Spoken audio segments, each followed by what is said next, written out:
I read the news so that you don't have to. BP is being threatened with legal action, not by governments, not by regulators, but by its own shareholders. The reason?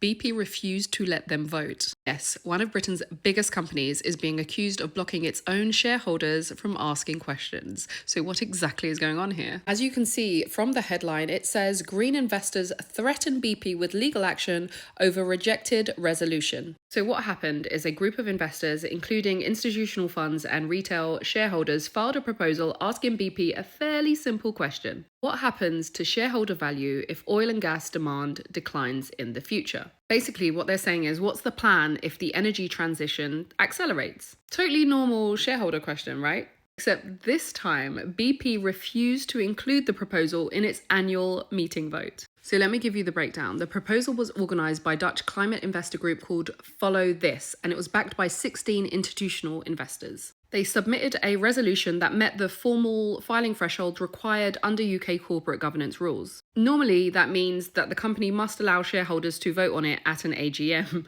but BP said no. The board claims that the proposal does not conform to legal requirements, which is a big deal, because governance experts say they can't remember a FTSE 100 company ever rejecting a resolution that met the required thresholds. So investors are furious. They have sent BP a letter demanding that the resolution be added back into the AGM notice, and if BP refuses, they're threatening court action, potentially even an injunction forcing BP to comply. This could literally end up in court before the AGM. But there's another twist. Last year, BP announced a strategy reset. Basically, they were slowing down its renewable transition and refocusing on fossil fuels. So investors who believe that the energy transition will accelerate, they want answers about the long-term risk. At the same time, companies, especially energy companies, are pushing back against activist shareholders' resolutions. In the US, this has already become a huge battle. In fact, ExxonMobil, they even sued the same activist group last year. So this fight is now spreading to Europe. The weird thing is that the real issue here isn't even climate change, it's corporate governance. Because if a company can simply refuse to include shareholder proposals, then the entire system of shareholder democracy starts to break down.